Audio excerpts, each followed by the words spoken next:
तो चौथे पॉइंट में क्या कहा गया है, the 14 element immediately after lanthanum, यानी कि एटॉमिक नंबर कितना था लैंथेनम का 57, and another 14 elements immediately after actinium, atomic number कितना था एक्टिनियम का 89, are placed separately below the main periodic table.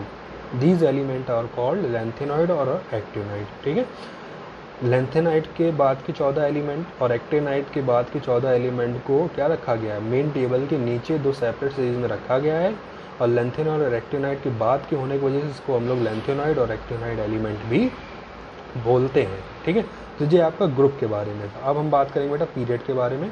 तो क्या है period long form of period table में, तो long form of period table included 7 horizontal rows known as period. तो long form of period table में आपके 7 horizontal रोज हैं जिनको हम लोग नाम देते हैं period, in which element arrange in increasing order of their atomic number, और इसमें भी एलिमेंट को उनके एटॉमिक नंबर के इंक्रीजिंग ऑर्डर में रखा गया है। ठीक है, यानी आप पढ़ते जाएंगे लाइन से तो एलिमेंट उनके एटॉमिक नंबर के अकॉर्डिंग ही इसमें अरेंज हैं।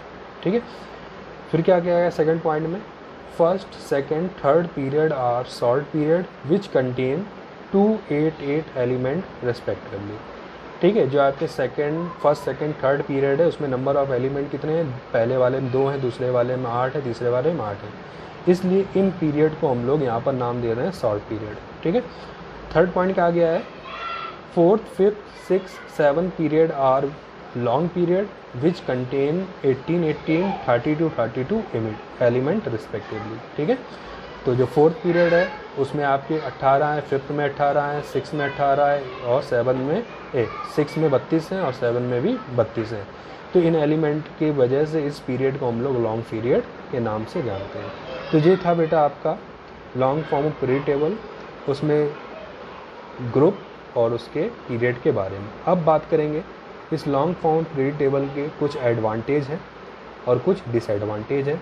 तो सबसे पहले हम बात करेंगे एडवांटेज की कि क्या है इस टेबल के एडवांटेज। तो advantage of long form of period table में फर्स्ट है, in this table element have been classified in 4 blocks S, P, D, F on the basis of their electronic configuration. Now their study has become easy. तो इस table को हम लोग ने 4 block में divide कर दिया है, S, P, D, F, यानी हर ब्लॉक में जो एलिमेंट होगा वो प्रॉपर्टी में भी सिमिलरिटी रखेगा। ठीक है, इस वजह से इन एलिमेंट की स्टडी करना और ज़्यादा इजी हो गया। S ब्लॉक में है तो एक ऐसी प्रॉपर्टी रखेंगे, P ब्लॉक में है तो वो अपनी एक जैसी प्रॉपर्टी रखेंगे। तो ऐसा होने से क्या हुआ, और ज़्यादा इनको ईजी हो गया इन चीज़ों को एलिमेंट को याद रखना और उनकी प्रॉपर्टी याद रखना। नेक्स्ट क्या है, in this table sub group A and sub group B, ठीक है, sub group A and sub group B have been separated and dissimilar element are not placed together. Modern period table में जो group थे वो 2 सब group में divide थे, ए और बी, और दोनों जो सब ग्रुप थे वो प्रॉपर्टी में क्या रख रहे थे, डिफरेंस रख रहे थे, यानी इनकी प्रॉपर्टी मैच नहीं कर रही थी। जो सब ग्रुप ए वाले एलिमेंट थे वो हाईली रिएक्टिव थे, बी वाले थे वो लेस रिएक्टिव थे। तो लॉन्ग फॉर्म पीरियड टेबल में जो सब ग्रुप ए और बी वाले जो एलिमेंट हैं उनको सेपरेट रख दिया गया, यानी जो ए वाले एलिमेंट हैं उनको अलग रखा गया है और बी सब ग्रुप के एलिमेंट हैं उनको अलग रखा गया है। तो मतलब जो मॉडर्न पीरियड टेबल की जो कमी थी वो उन्होंने दूर कर दी। ठीक है, थर्ड पॉइंट क्या कहते हैं, in this table a complete separation between metal and non metal has been made. Metal और नॉन मेटल को भी एक दूसरे से क्या कर दिया गया, सेपरेट कर दिया गया। ठीक है, जिस वजह से हम आसानी से पहचान सकते हैं कि इन मेटल कहाँ पर होंगे और नॉन मेटल कहाँ पर होंगे। तो ये कुछ एडवांटेज थे किसके, long form of period table. But अभी भी कुछ इनमें कमियां हैं जो अभी तक दूर नहीं हुई हैं।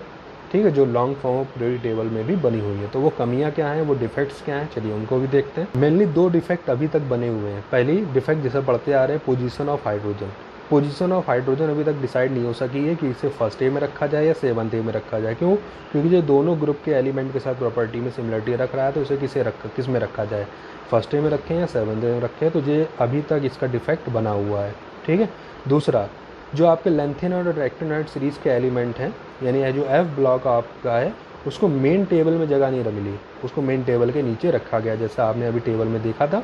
ठीक है, जो एफ ब्लॉक थे उसको मेन टेबल में जगह ना मिलकर उसको मेन टेबल में नीचे रखा गया। इस वजह से भी ये इसका डिफेक्ट हो जाता है। तो मतलब ये 2 डिफेक्ट हैं जो अभी तक बने हुए हैं। जो मेन डिफेक्ट है हाइड्रोजन का पोजीशन ना मिलना, और एफ ब्लॉक एलिमेंट यानी लेंथेनाइड और एक्टिनाइड को मेन टेबल में जगह ना मिल करके उसे मेन टेबल के नीचे दो सेपरेट सीरीज में रखना, ठीक है, जो इस टेबल का भी क्या है, डिफेक्ट है।